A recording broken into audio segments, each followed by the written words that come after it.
You're listening to WLPN 105.5 FM Chicago, and you're listening to Labor Express Radio, Chicago's only English-language labor news and current affairs radio program. News for people by working people. I'm your host, Jeremy Lucero, and this is the Sunday, July 8th, 2018 edition of Labor Express. Tonight's episode of Labor Express Radio includes updates on a couple issues we've been covering on the program over the past couple months. First, on June 27th, the U.S. Supreme Court finally announced a decision in the Janus case, and as we all expected, the decision eliminated the ability of public sector unions to collect fair share fees from the workers they represent. It is a devastating blow to the labor movement in the United States, and perhaps even an existential threat. On tonight's program, we have a response to the decision from the Chicago Teachers Union and some perspective on the way forward post-Janus from Erek Slater of the Amalgamated Transit Union. Later in the program, we'll hear audio from one of the hundreds of rallies held around the country on June 30th in opposition to the Trump administration's so-called zero-tolerance policy on the southern border and the resulting separation of migrant families from their children, including a bit of an update on where that situation stands currently. We'll also hear about the fight in Chicago for an elected school board and to establish rent control. But first, we have our international labor news update from our friends at Radio Labor based in Canada. Back after the Iraq War was launched in 2003, we devoted several episodes of Labor Express to hearing from Iraqi workers and their organizations and discussed how the U.S. occupying forces kept in place Saddam Hussein-era restrictions on organized labor that made organizing, striking, and fighting for workers' rights in Iraq difficult, if not impossible. In 2015, the Iraqi Congress passed a new labor law and finally granted some basic labor rights to Iraqi workers and their unions. However, as this episode of Radio Labor discusses, 4 years later, much of the new labor law has not been implemented or enforced. This is Solidarity News on Radio Labor. This is a Radio Labor report recorded on Thursday, July 5th, 2018. I'm Mark Boulanger. In 2003, Iraq was invaded by the United States, Britain, and other coalition partners. The country was economically devastated. But despite this devastation, workers in the country hoped that their working conditions would improve. This hope was heightened in 2015 when a new labor law was passed by the Iraqi parliament. The new law lifted the 1987 ban on strikes and, amongst other provisions, provided protection against sexual harassment. I talked to Kuria Gouda about the new law. Ms. Gouda is a representative of the General Federation of Iraqi Trade Unions, the GFITU. She was visiting Britain on a tour sponsored by the British Trades Union Congress, the TUC. I asked her about the 2015 Iraqi labor law. I spoke to her through an interpreter, Hashim Ali. Regarding the labor law that was approved, number 37 in 2015, which was approved. Ministry of Labor and Social Affairs in Iraq didn't take steps to implement the law. Therefore, it would be like frozen or not implemented. Still, thousands of workers and employees still not covered by the law, and it looked that the Ministry of Labor and Social Affairs has done nothing to defend their rights. For example, inspectors for the workplaces which should be looking for any violations or applications of the law have not gone out to the working fields. What has been the effect of this on women workers in Iraq? Regarding women, although the new law does guarantee women important rights in the workplace and against sexual harassment and violence, these articles are still not implemented. What reason does the Ministry of Labor use for not implementing the new labor law? They put unavailable financial support as a reason for not putting this law into action or applying the law. It wasn't applied in the right way, the labor law. So what is the current situation for workers in the country like? The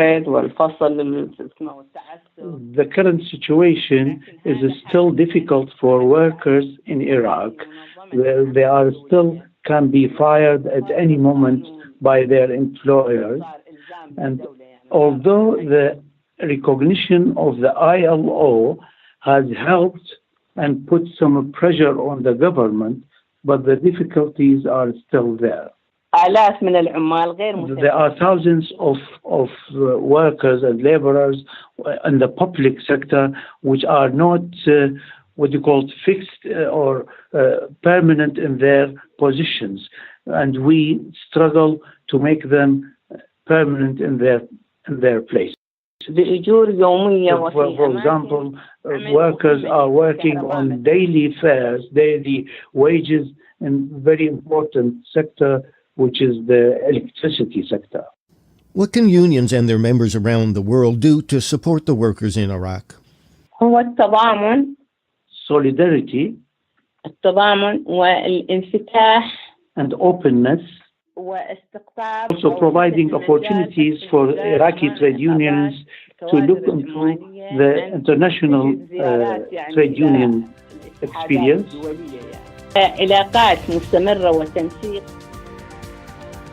And that's it. International labor news you can use. I'm Mark Boulanger. Thank you for listening. And remember, it's all about global solidarity.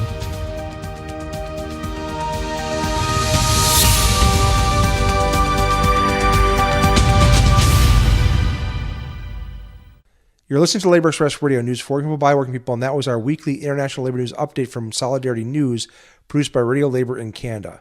For more on Radio Labor, see their website at radiolabor.net. On June 27th, the U.S. Supreme Court handed down their decision in the case of Janus versus American Federation of State, County, and Municipal Employees. It was devastating news for the U.S. working class. As expected, the court voted 5-4 in favor of eliminating public sector unions' ability to collect fair share fees for workers they represent, but who refuse to become members of the union. This decision will mean public sector unions, the last remaining foothold of a significant unionization in this country, will see their resources greatly reduced. The decision basically gives a green light to free riders, meaning unions will now need to represent workers without having the funds to do that work. It is likely that we'll see an even greater decline in union power, which is already at one of its lowest points since the 1930s. Some even forecast the demise of the U.S. labor movement. But leading trade unions in this country have declared their commitment to fight back despite this major setback, and they even see a possible silver lining in this decision if it forces unions to embrace a new era of organizing and militancy to rebuild their power. Shortly after the Supreme Court's decision was announced, the Chicago Teachers Union held a press conference on the Janus decision outcome. In this audio provided by Andrew Friend at Larrabee TV, CTU Vice President Jesse Sharkey talks about how the Janus decision will have limited impact on the CTU because of their high level of membership commitment and involvement in the union. However, many right-wing and corporate-funded groups, including some associated with Illinois Governor Bruce Rauner, are already mobilizing to encourage free ridership and convince public sector workers to drop out of their unions, something that Janus has made much easier as unethical employees can now get something for nothing post-Janus. We're talking to the public today because the Supreme Court just issued a decision, the Janus decision, which is an attack on public sector unions across the whole country. Let's be very clear. The right wing is interested in attacking public services, public education, and public accommodations in general. And the decision going after public sector unions is because public sector unions are the organizations in this country that defend public services, that defend public education, and that defend public accommodation. The right wing is attacking unions because of what we do. And we are not intimidated. We will not back down from that mission. We are dedicated to defending public education. We are dedicated to defending public services and those people who benefit from those services. The people who haven't signed union cards, that is agency fee payers, will stop paying dues immediately. In the entire city of Chicago Public Schools, right, in all the city's teachers and PSRPs and clinicians, there's 301 people in that category, which is not very many. We've been around for a long time before there was agency fees. No one in our union is afraid of free speech. We want to try to convince members about their collective power and why we're stronger together for defending the things that we need to defend. And so, compelling people to pay fees is not what our game is really about. Our game is about being stronger together. So we're going to survive this. Our unions are going to organize and are going to be more compelling. I think what's a bigger deal, though, is that there's obviously a concerted effort to attack the public sector, to attack public accommodations, and the unions that right now are trying to defend that space.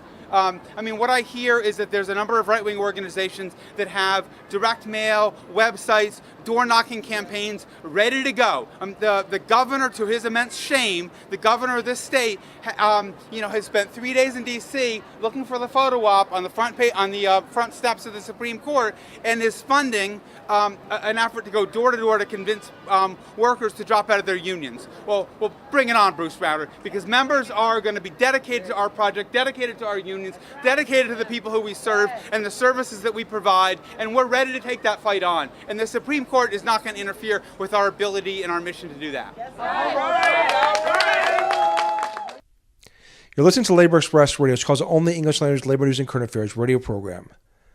The Janus decision prompted longtime friend of Labor Express Radio and leader in the Transit Workers Union in Chicago, Erek Slater, to repost a video on the Labor Express Radio Facebook group page, a video he produced with help from recently passed Labor BTV producer Larry Duncan back in February, in which Slater offers his perspective, speaking for himself and not officially on behalf of the ATU, of what unions need to do in response to Janus. Though the video was recorded in February, months before the decision was announced, it offers some important insights on the direction forward for organized labor post-Janus. I will not air the entire audio here tonight, just an excerpt, but you can view the full video by visiting our Facebook page. My union and many others may shortly be thrust into a financial crisis if the Supreme Court rules against unions in the Janus case. I'm hoping that this video can clarify a few things for my coworkers and put forward some ideas for unity and regroupment. The union is like your brain. You either use it or you lose it. The enemies of workers, the bosses, have been trying to cripple unions for a long time. But, because they fear our legitimate authority, they fear our power. They would rather take us out individually than have to take us on collectively when we're much more effective. But the real problem with what's going on here with Janus, of course, has been going on for a long time, is not so much the enemies, the direct conscious enemies of labor, organized labor in the working class. It's a deeper problem. It's a problem of the core principles of unionism.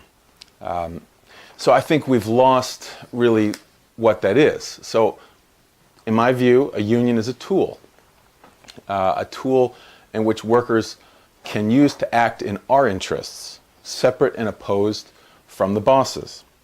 It's a tool to go to battle, to defend our rights, and to act in the interests of working people more generally. So in regards to Janus, the Janus decision of the Supreme Court, yes, we should fight Janus, and we should also prepare for the potential financial blow should it go forward. But it is just as important to figure out how to grow and to expand, not just keep dues-paying members, but to win workers to the union and unionism. So, in my lifetime and my father's lifetime, unions have been shrinking, but that wasn't always the case. There was a time of rapid expansion of unionism in this country, especially around the 30s and 40s. The unions went viral, like we'd say today. The Congress of Industrial Unions explosively grew. People were excited about unionism. Everybody really wanted to join, or many people did. So why did that happen? Yes, there were organizers and leaders that went door to door to convince workers to join the union, but you really can't convince somebody logically to join the union. The reason why people join the union and may join it today is because we were kicking the boss's ass. They were excited about us winning our victories. That's what gets unionism back. So, during these struggles, we were inventive, we were out the box, we were militant and unafraid. Well, at least brave. We all have fears to overcome. We didn't wait for officials to do something. We organized and did it. And the best elected leaders weren't afraid of the ranks initiative. They joined us and helped us, helped facilitate it. Remember the great sit-down strikes in the auto industry? Remember the victories of the longshoremen on the West Coast? The Teamsters in the Twin Cities? We directly confronted the bosses. We directly confronted their abuses with our numbers. That's our power, our strength. We won the moral arguments in the community. We won the population to our side. That's how we won, fundamentally. So workers, they decided to win. They decided to join the union because the fighting unions had already gained a reputation that we went out and fought the boss, and we were 100% on the side of workers and working people. But it was more than that. It was not just workers that we won over. It was the population, or much of the population itself, supported unions.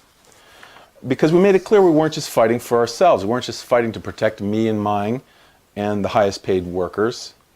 The best unions, like the CIO, for instance, organized the lowest paid workers, the marginalized workers. Not because of some kind of sympathy, but because these were the workers who were already the best organizers and often the best leaders. And we weren't seen as a bunch of corrupt mobsters, as the enemies of the working people call the unions today, because the unions attracted and won to its front lines the social justice fighters. The most respected and honorable workers were won to the side of the union and unionism. So that's what we need to do now, fundamentally. Dues money or no. We need to go back and reinvent the rank and file union democracy and independent action. Again, you can view that full video by Erek Slater where he talks about what labor needs to do now post-Janus by going to the Labor Express Radio Facebook page, which is easy to find. Just go to laborexpress.org, laborexpress.org, and that'll take you right to the Facebook page. You're listening to Labor Express Radio News for people by working people. On June 11th, a coalition of organizations, including the Chicago Teachers Union and Lift the Ban, which seeks to end the Illinois ban on rent control policies, held a rally to demand that Illinois Senate President John Collerton stop holding up legislation in the Illinois Senate, which would create an elected school board in Chicago and allow the city to enact rent control policies. In this following audio excerpt from a new Layer Beat TV video of the rally, Jawanza Malone, executive director of the Kenwood Oakland Community Organization, calls on President Collerton to end his obstruction of legislation which had overwhelming approval by the voters in several recent referendums. We're here to call on Senate President John Collerton to stop following the orders of a corrupt mayor. That's right. And for him to lead the state in doing the right thing. That's right. He has a job to do as Senate President that he frankly is not doing. Right. Scandal after scandal has besieged our schools under the control of this corrupt mayor and his hand-picked school board members. Yeah. We have 6.5 million people in the state who cannot afford their rent. Yeah. Referenda have indicated that people in the city want an elected representative of the school board and they want rent control. Yeah. But what has Senate President John Collerton done? He's blocked efforts to move existing bills forward. Now, the House can pass a bill for an elected school board. Why can't the Senate do it? Right. Now, it's a travesty that we're subjected to elected officials who refuse to do the will of the people, who completely disregard the needs and the wishes of Illinois residents. Right. The voters have spoken on this issue. Yeah. Last March, 77% of the voters said they wanted rent control in Chicago. Yeah. 85% of the voters in 2016 said they wanted what? Elected school board. Elected school board. Elected school board. Do we have it? No. We're getting pushed out of our communities. Our schools are being closed. They're being destabilized. Our young people are being hurt in the classroom. We're being pushed out of our homes. 10,000 Latino families pushed out of Hilton. 20,000 Latino families pushed out of Logan Square. You got 250,000 black people pushed out of this city. Why? No, that ain't right. Because Ron Collerton They want to turn this city into a white, rich city. Yeah. We worked here. We've done our due. But what protections do we get? Can our children feel safe going to their classroom and believing they're going to get a quality education? No. Do our seniors feel safe in their home? No. On a fixed income, their rent going up every single year? Across the street from Jackson Park, where the presidential center is going, Section 8 residents being given notice that in 30 days their rent is going to go up $300? That ain't right. Jonathan Pochansky of the Lift the Ban Coalition also spoke at the rally, and he provided some facts and figures on how unaffordable housing in Chicago has become and how gentrification is impacting Chicago's south side. In this city that we love, Chicago, unfortunately, we have always been highlighted as one of the most segregated cities in the country. And when we think of that, we tend to think of this as a cultural thing. But it's not just that. The reality is that this is economic as well. It manifests in every sector, from our access to quality health care, to unjust disparity in educational resources, to our ability to find truly affordable housing. There is a serious problem going on, and I think we can all see what it is. There are those who have used their financial and political capital to continue to turn Chicago into a city divided. A third of Chicago's households cannot find affordable housing. A minimum wage worker would have to work 106 hours a week to afford average city rent. That doesn't make sense, does it? No. I love the neighborhood I've lived and worked in for many years, affectionately known as Bronzeville. Back in 2003, when a venture capital / property management company, we'll just call it what it is, came into the neighborhood, doubled everybody's rents. My rent in particular went from $550 to $1,100 in a year. They wiped out an entire almost 56-unit complex of people from staying in the area that they love. You're listening to Labor Express Radio, Chicago's only English language labor news and current affairs radio program, and our coverage of a rally held on June 11th in downtown Chicago demanding Illinois Senate President John Cullerton stop blocking legislation that would end the Illinois ban on rent control and establish an elected school board in Chicago. Chicago Teachers Union Vice President Jesse Sharkey spoke at the rally, and he explained why it is important that Chicago establishes an elected school board and ends the mayoral domination of the schools in Chicago. As we stand here today in front of City Hall demanding justice for our students in our schools, as we stand here right now, the mayor of this city is running around trying to win re-election on a claim about the success of the public schools in the city. His claim is that he has delivered a successful public school system, and he's got $100,000 worth of ads to prove it. What is the real legacy of mayoral control been? What is the real legacy? I'll tell you what it's been. The first part of that legacy is that the mayor appointed a banker, David Vitale, to head the school board, who engineered $600 million worth of handovers from the public into the coffers of big banks. The legacy of elected control was Barbara Byrd Bennett, who was brought in from Detroit and Cleveland to sell school closings. 50 schools closed, predominantly in black and brown neighborhoods in this city, and she was brought in to use her credibility to sell that policy. That was that legacy. The legacy was Deborah Quazzo, the person who ran a private equity fund, an investment fund that sold investment opportunities to privatize public school services. She herself benefited while our school services got privatized. That was the legacy. And now we see new scandals erupting. Scandals in which the mayor's office and the leadership of the schools turned a blind eye while students were being assaulted and hurt in school. While the people who've actually delivered the improvements in schools, the teachers, the PSRPs, the clinicians, and yes, the community members and parents get none of the credit but did all the work. So he's claiming the benefit of our work. That's been the legacy of an unelected school board. That's been the legacy of mayoral control. But really what it is that's the legacy of corporate control. Because as long as the corporations and the people who profit off those corporations are running things, we are never allowed to have a democratic vote.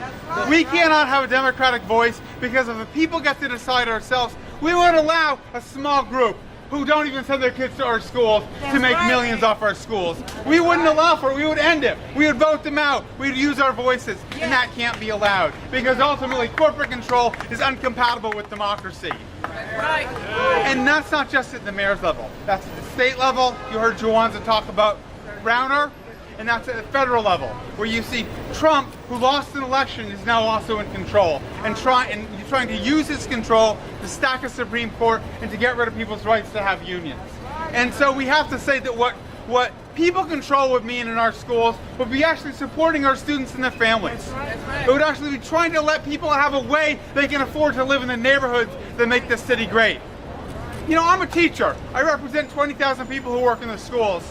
What do? We want good conditions in our classrooms, but we also need good conditions in the neighborhoods where people live. People have to be able to afford to live in the city. Why should real estate developers be able to charge unaffordable rents, drive people out, change the face of the city, when a simple rule change that would allow for rent control, a democratic decision process that would let people afford to live in our neighborhoods, we can put that through. They won't let us because they are allergic to real democracy. So what we're about, we've been asking for an elected school board for 10 years, for decades. Okay, now is the time to have it. So I call it Rahm Emanuel. I say you cannot run behind your record in the schools by being against everything that people want. Your administration, your legacy is one of scandal. It's one of failure. Ours is for calling for truth, for justice, and for the people's voice to ring out, and that's what we're going to get. Thank you. I want to thank Larrabee TV producers Andrew Friend, Gary Brooks, and Steve Dalba for providing audio for tonight's program. You can view videos from which much of tonight's audio was excerpted by visiting our Facebook page at laborexpress.org. We need to take a station ID break, but when we return, we'll hear from some of the tens of thousands who took part in the over 600 plus rallies around the country on June 30th, protesting the separation of migrant families on our southern border. You're listening to Labor Express Radio News for people by working people. On our last program, I aired an interview with Oscar Chacon, Executive Director of Alianza Americas, about the Trump administration's policy of taking away the children of those seeking asylum on the southern U.S. border. I interviewed Oscar just as President Trump announced his executive order supposedly ending the family separations. The reality of that situation is actually much different, and I'll speak more to that issue near the end of tonight's program. On that same episode, I told you about a network of rallies planned from around the country on June 30th, protesting the Trump administration's policy. I was able to attend one of those 600-plus rallies in one of the smaller communities where rallies were being organized. Usually we report on such protests from major urban centers like Chicago or Los Angeles, but thousands of those who participated in actions on the 30th did so in much smaller communities. Palm Springs is associated in most people's minds with resorts, swimming pools, and golf courses. The city of Palm Springs itself is predominantly white and well off economically. Not a place one would associate with demonstrations for migrants' rights. But Palm Springs, like more and more communities in the United States, has neighborhoods with significant Latino immigrant populations. The Coachella Valley, in which Palm Springs is located, has a long history as a center of migrant farm worker organizing with large-scale agriculture in the valley's eastern section. Roughly a couple hundred people attended the rally at a public park in central Palm Springs. Organized by Courageous Resistance Palm Springs, a liberal activist group with close ties to the Democratic Party, which emerged out of the anger and fear generated by Trump's election victory. The crowd was predominantly Anglo. The presence of the local Democratic Party was evident, as well as was the LGBTQ community, which is very influential in the area. One of the first speakers at the rally was Amila D. Azatlan, longtime resident of the Coachella Valley and activist on a variety of fronts. Amila, whose family came to the valley through the Bracero program in the 1950s, started her activist career with the United Farm Workers Union in the 1960s. Since then, she's been an educator, a community organizer, and active in politics in the valley. During her speech, which we'll listen to here, a handful of anti-immigrant counter-protesters showed up, and you can hear the crowd's response in this audio. You'll hear a little break in the audio where they actually call for a police officer at some point. It was only a few individuals. It's unclear who they represented, and they quickly left, but you'll hear that break here in this audio of Amila. It is so nice to be with you. I've been going and organizing as much as I can with the time that I have. Our communities are suffering, and this is what's going on in our country is not foreign. We started with Native Americans.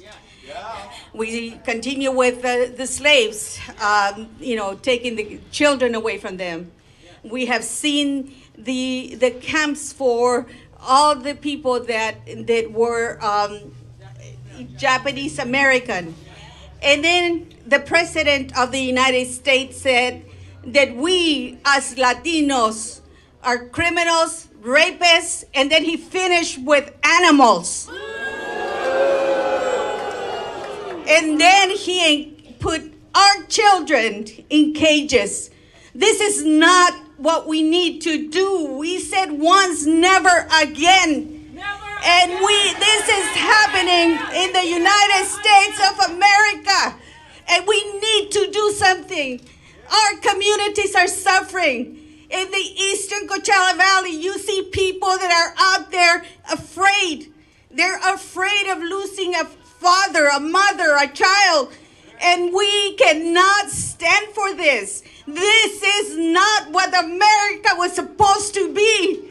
This president is coming after us, but he'll come after you and the rest of us if we don't stop him now.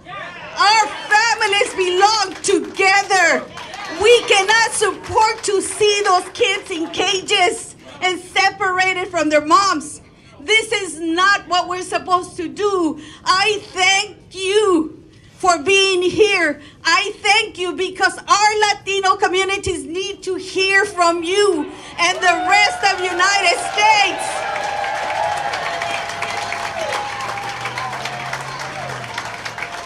As we move forward, there is no time to rest. Democracy belongs to us, and democracy is in danger right now. We need all the voices. We need your voices. We need you to walk. We need you to save. We need a policeman. We need a policeman.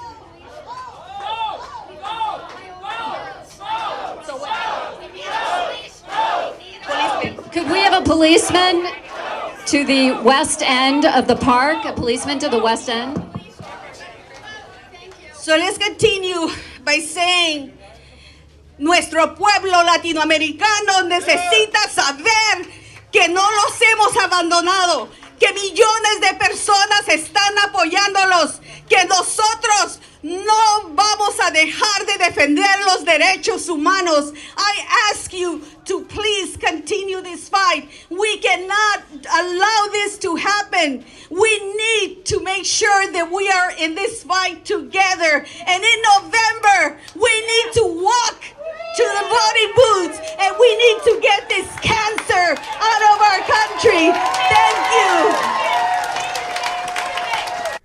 Not surprisingly, given the setting of the rally and the organizations who organized the event, quite a few of the speakers were local Democratic Party politicians, including the Coachella Valley's U.S. Congressional Representative, Dr. Raul Ruiz. Dr. Ruiz grew up in a family of Mexican immigrant farm workers in the valley and became an emergency room physician before becoming a congressman in 2012. Here's an excerpt of Ruiz's speech, in which she talks about the health impacts on children who are traumatically separated from their parents and what the U.S. Congress is currently doing about the situation. We can all agree that ripping children from the arms of their parents is cruel, inhumane, and can cause permanent developmental problems for children and their future. We know that children who undergo toxic stress, extreme emotional, psychological trauma without the comfort of their children can cause depression, can cause developmental delays, can cause substance abuse at risk in the future, can cause them irreparable emotional harm where they forget what it is to be loved, where they can never hold a caring and loving, secure, emotional relationship with anybody, even as adults. And that is what this administration purposely did to intimidate people from coming over. Imagine that. Imagine purposely wanting to hurt children, causing them irreparable harm to make a political point, or using them as leverage to continue with their inhumane, aggressive immigration policies. Not in our country, not in our watch. And that's when the American people said stop. That's when the American people stood up with children and human decency. That's when the American people and all of you had the public sentiment to say that we are still humans with emotions, that we care, with a brain that stands for compassion. Compassion built in from the love that our parents gave us, that demonstrated what is right and what is wrong. And this is wrong.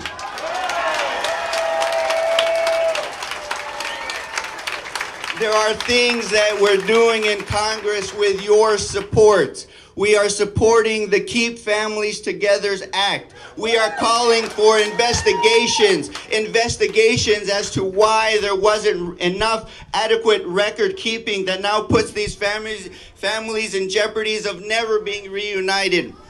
We are demanding investigation as to what the Office of Refugee Resettlements are doing to make sure that children are being treated with humanity and dignity.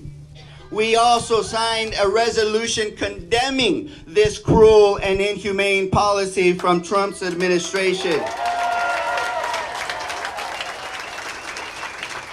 And I stood with doctors and nurses and counselors and psychologists. I stood with the heads of the American Public Health Association. I led the groups with the American Pediatric Nurse Practitioners Association. I stood with the leader of the American Psychological Association, all talking about the humanity and the human face of this cruel policy, talking about the symptoms, talking about the irreversible repercussions of this lack of humanity that's being demonstrated by this administration. And now we know that President Trump started an executive order that didn't go far enough. All it did was to stop the separations of families coming over, but it did nothing to reunite the 2,500 children that were separated to begin with. And this is not over until those families are united. And two, even when they're united, this is not over until we show some human decency to these children. Indefinite incarceration of children is not acceptable in America.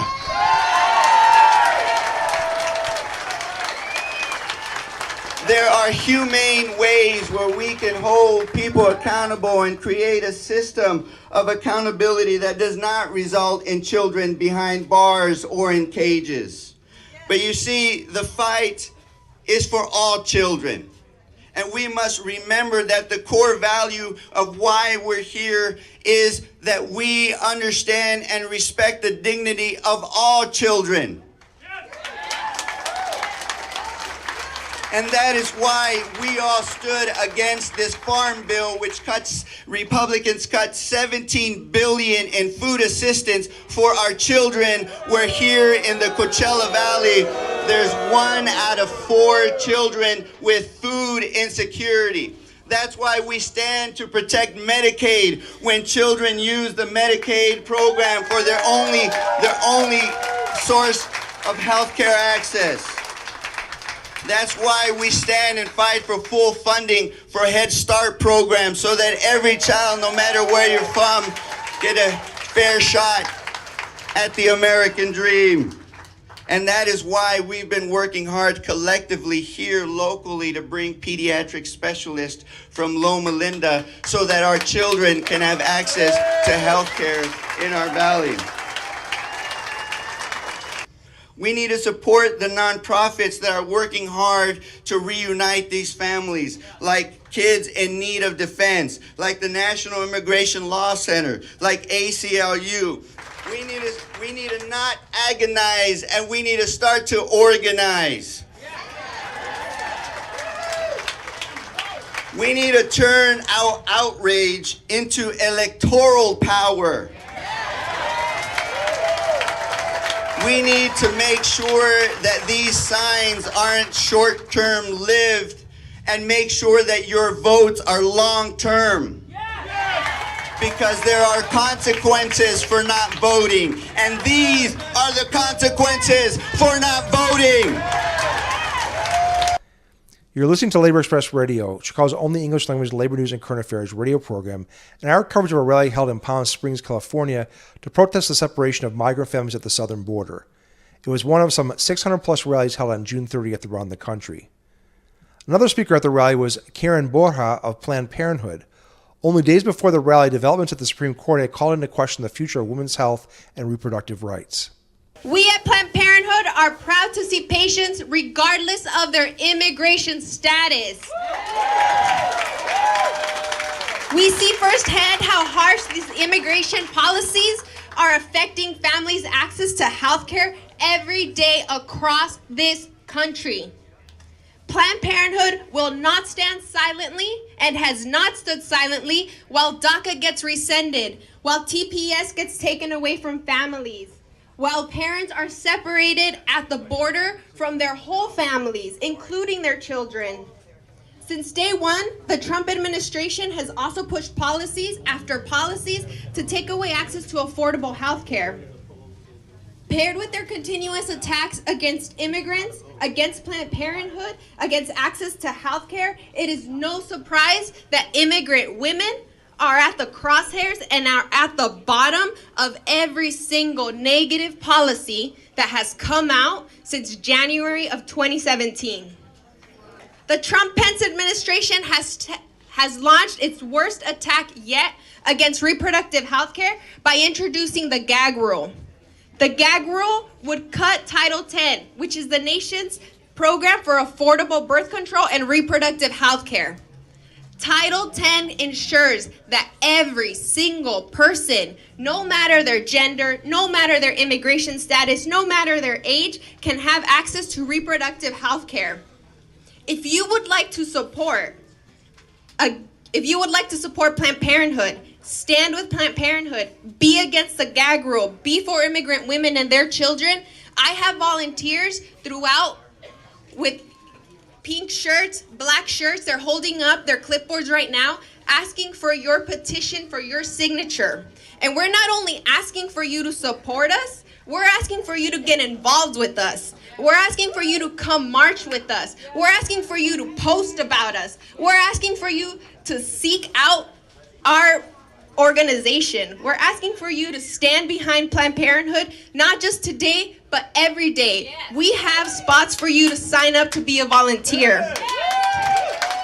It's gonna take 2 minutes for you to sign our petition, but it's gonna be the lifelong organizing tactic that is going to keep Title X and keep Title X and take off the gag rule. As I mentioned previously, the assembled crowd at the Palm Springs rally was predominantly Anglo, but there was at least one Latino immigrant organization in attendance, Comité Latino. There was also not much representation of organized labor at the rally, unlike the rallies in the major cities. But member of Comité Latino, Chuck Parker, is a longtime union member and labor as well as immigrants' rights activist. I asked Chuck to talk about his organization, the situation facing immigrant workers in the Coachella Valley.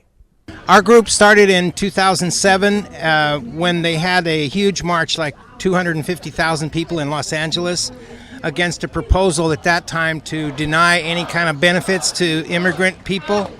And since then we've been active trying to promote immigration reform and to defend people who've been attacked or arrested for deportation and to publicize these issues to the general public.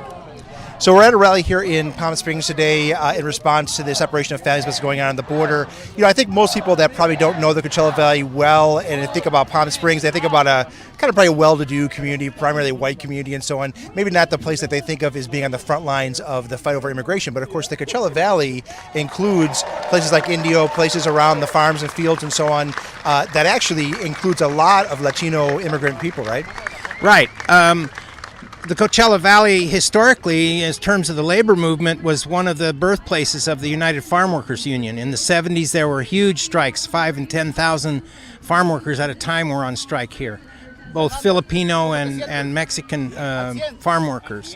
And their families still live here, and we're less than 100 miles from the border, so there's a large Latin population here because there's, in addition to the agriculture, there's gardeners, there's hotel workers, restaurant workers. Most of the workforce in this area is Latino or Chicano. So these issues are very real here and immediate. Has there been a lot of, obviously your organization has been organizing this community, there's been a lot of organizing in the area to fight back against these policies? Yes, we've had, every year we have rallies at May Day, we have marches.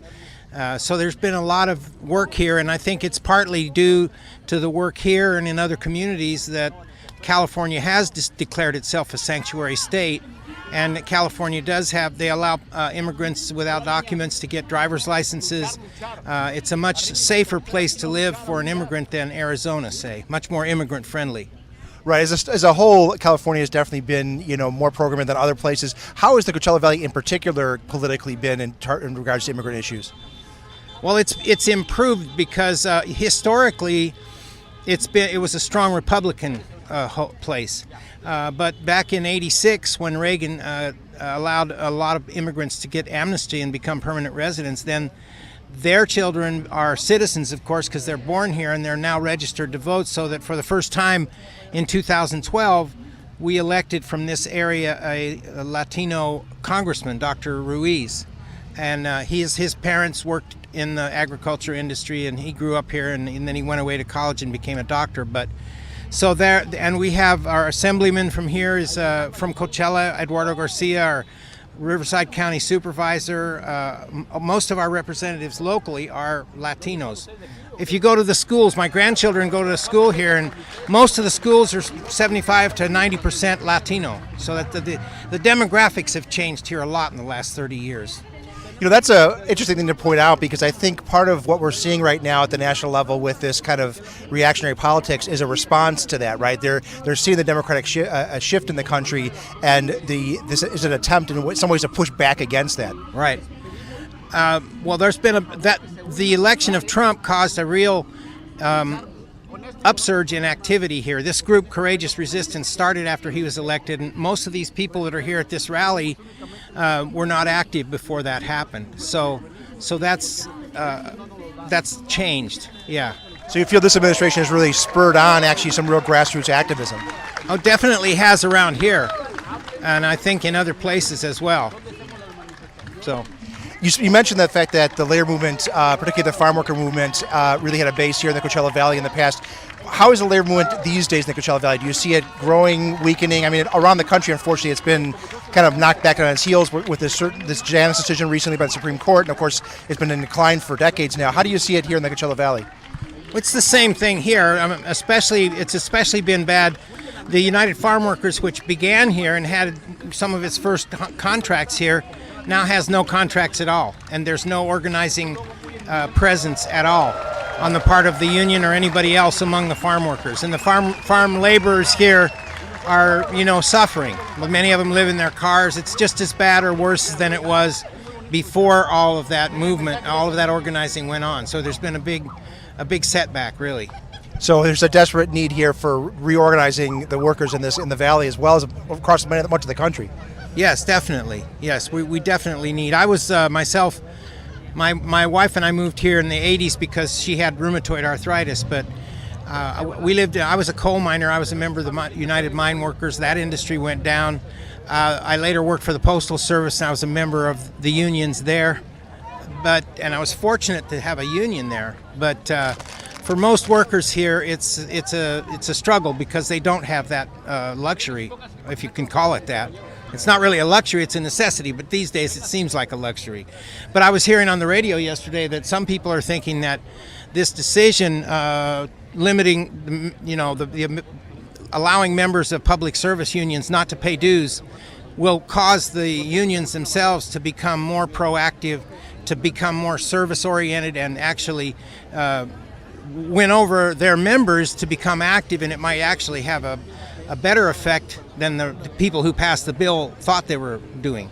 That's certainly the big hope, right? That the labor movement will return to its roots with militant activism, the way that it built itself to begin with, and maybe we'll see a resurgence despite this recent decision. Yes, and I mean, I personally believe if the Supreme Court makes abortion illegal in this country, I expect the women to rise up and say, no, we're going to amend the Constitution. We're going to have a different Supreme Court. We're not putting up with this. Because, I mean, it's not going to be easy to turn back that clock. So a real revolt, you think, is brewing in this country, possibly? Possibly. I mean, Bernie Sanders was very popular here in 2016. He had a big rally in Cathedral City. I worked at the college, the local college here, and almost all the young people were for Bernie, and what he stood for. So I'm people like me who were part of that are hoping that things will turn in that direction.